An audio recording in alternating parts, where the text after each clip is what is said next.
Sobat Ambyar sendiri itu syuting kita tahun 2020 bulan November. Setelah itu 3 hari sebelum last day kita corona. Nah, habis itu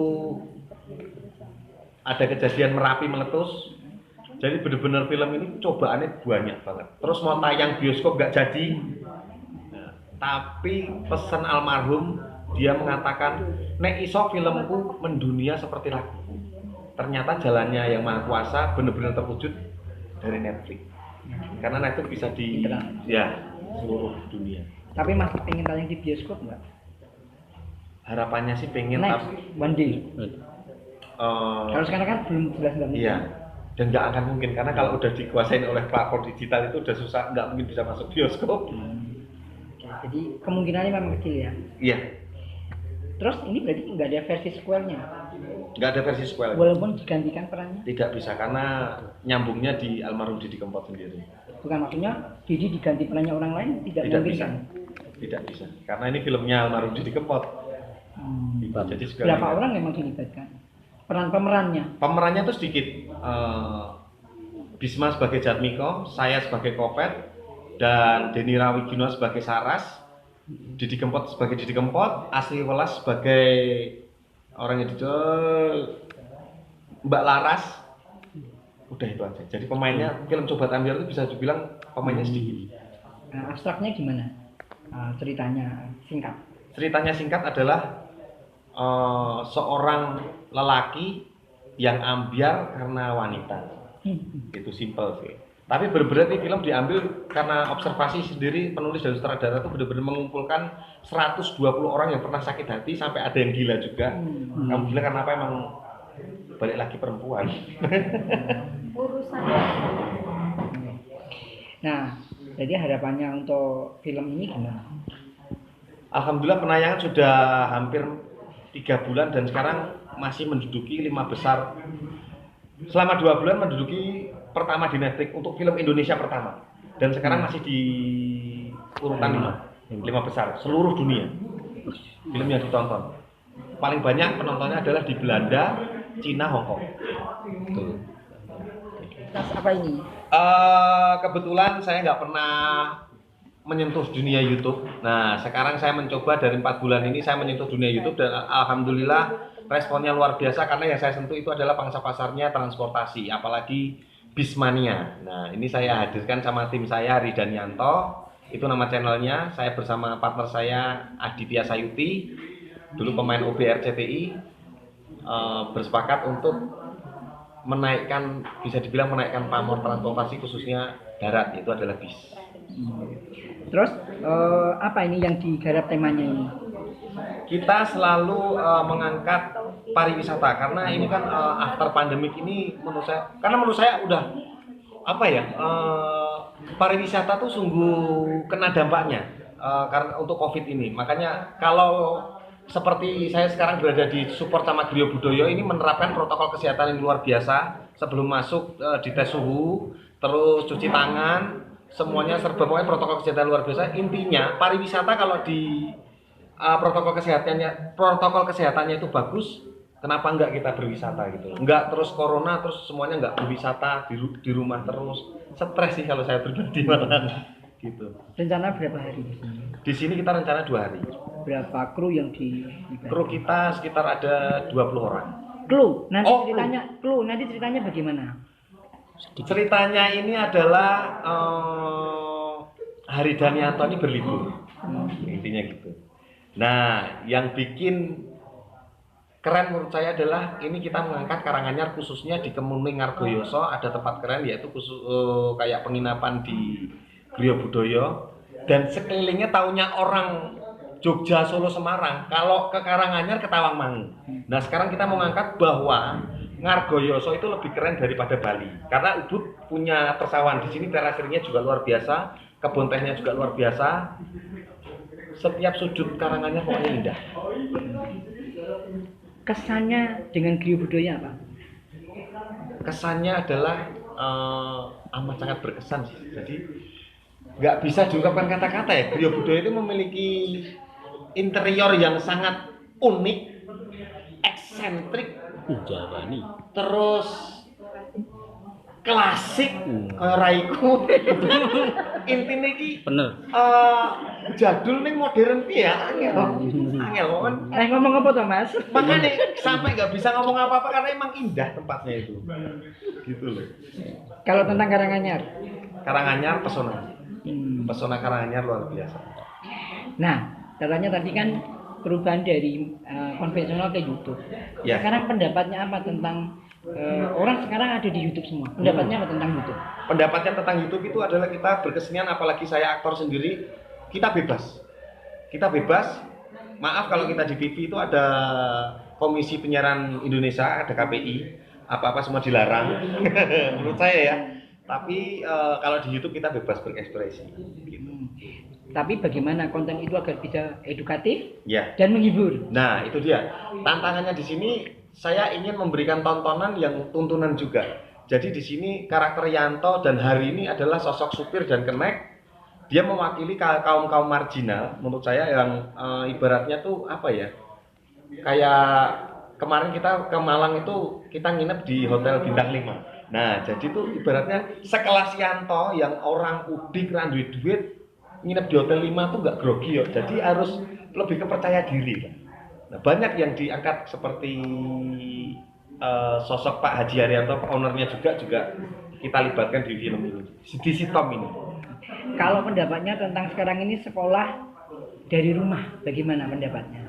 Kalau menurut pribadi saya sendiri, saya kurang setuju karena pengalaman yang di lapangan sendiri, saya memiliki tetangga yang anak kecil ya belajarnya 5 menit tapi nge-game-nya 55 menit. Nah, jadi perlu kalaupun anak sekolah dari rumah dengan menggunakan media handphone dengan kuota internet, orang tuanya wajib mendampingi. Jadi biar terkontrol. Ibaratnya membuka pelajaran bukan PUBG, Mobile Legends, malah kayak gitu. Gitu sih.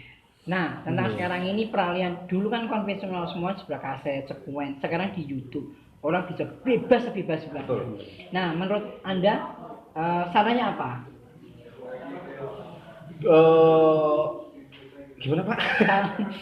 Caranya dengan sekarang kemajuan teknologi yang ada di YouTube yang sangat bebas ini. Oke. Caranya apa? Gini, kadang banyak pertanyaan kayak teman saya, Rik, bu aku dijak jadi artis.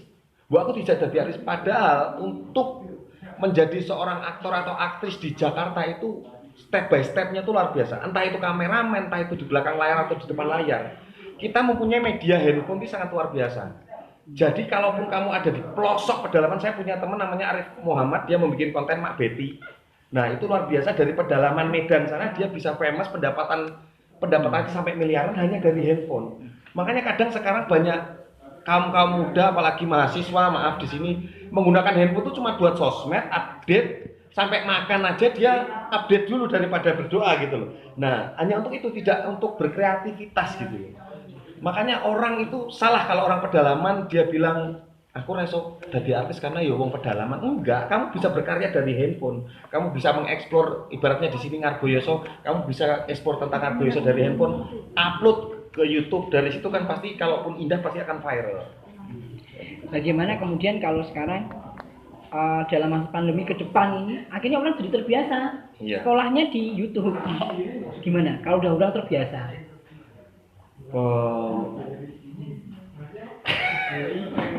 Jadi gini, karena udah terbiasa ya balik lagi.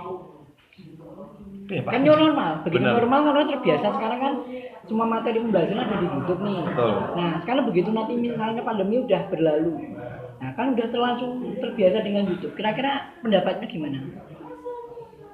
Jadi lebih ada penyuluhan lagi dari pemerintah sih, karena untuk ke new normal ini benar-benar harus normal, enggak yang jatuhnya kayak no normal gitu, karena negara-negara tetangga kita sudah menerapkan akan new normal gitu. Jadi harapannya saya terus terang mewakili masyarakat, menurut saya masih masyarakat yang bodoh lah, karena saya bingung gitu loh, peraturannya tuh maleh-maleh, dari pusat gimana, dari daerah gimana, makanya saya nggak berani berkomentar apa-apa sih kalau untuk COVID sendiri sih. Ya harapannya new normal ya benar-benar new normal.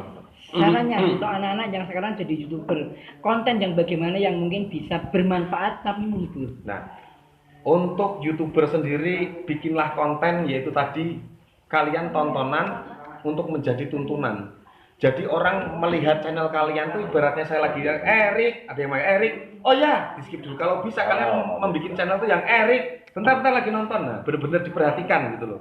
Jadi buatlah konten yang semenarik mungkin, yang beda daripada yang lain, dan khususnya intinya kreatif yang harus diperbarui lagi, jangan monoton.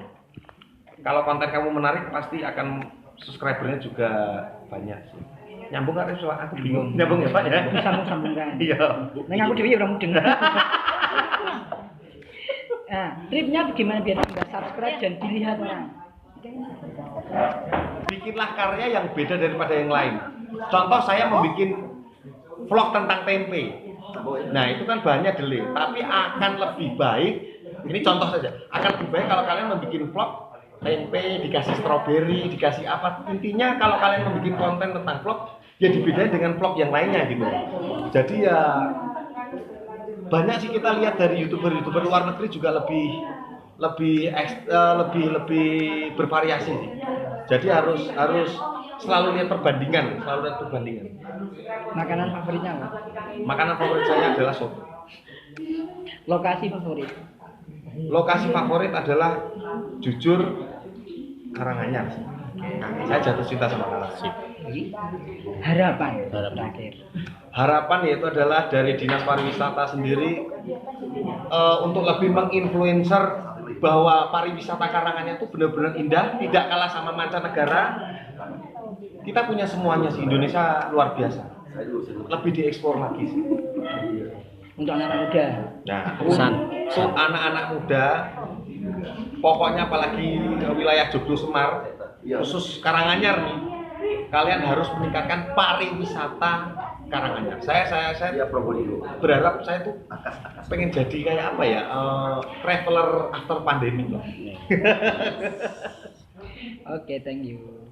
Ya, alhamdulillah saya sekarang Sobat Ambiar udah tayang di platform digital itu Netflix, yang tayangnya juga Sobat Ambiar salah satu film Indonesia yang syutingnya full di Solo. Bisa dibilang ini film karya wong Solo. Kru-krunya banyak juga wong Solo, apalagi ini menceritakan seorang legend yaitu almarhum Didi Kempot, yang pertama-tama film yang bisa dinikmati seluruh dunia. Netflix, mancanegara, internasional, pertama kali. Ceritanya tentang apa? Ceritanya adalah tentang, tadinya itu adalah film Sobat Ambiar itu judulnya The Godfather of Broken Heart. Tapi sosok Didi Kempot yang rendah hati, dia bilang, aku ki sopo? Aku rasa di film keong aku dudu pejabat, aku dudu presiden. Nek film tentang lagu gue. Makanya film Sobat Ambiar itu dibikin diambil dari lagunya Didi Kempot, yaitu adalah Kalung Emas, Pamer Bojo, sama Cidro. Itu yang dominan. Nah, terus setelah itu kira-kira nanti happy ending atau gimana? Tadinya film itu sequel, Sad Boy dan Sad Girl. Nah, tapi karena keburu almarhum meninggal dunia, jadi sequelnya nggak jadi. Siapa yang memerankan? Asri Welas harus. Asri Welas. Terus yang cowok? Yang cowok itu Jatmiko itu Bisma Karisma. Bisma Mulia. Kalau di sini sendiri, Pak D di sini. Nah, Didi Kempot ini pas boomingnya dia udah booming, tapi pas viralnya dia diminta PH itu untuk menjadi peran cameo. Peran cameo itu cuma 1 scene 2 scene. Dengan budget saya terakhir tuh dia diminta 1,2 M. Dia tidak mau. Tapi di film Sobat Ambiar, bisa dibilang sih film Sobat Ambiar adalah film pertama dan terakhirnya dia. Dan dia merangkap sebagai produser eksekutif dari film Sobat Ambiar. Jadi ya filmnya bisa ya? Jadi. Oke, ya terima kasih.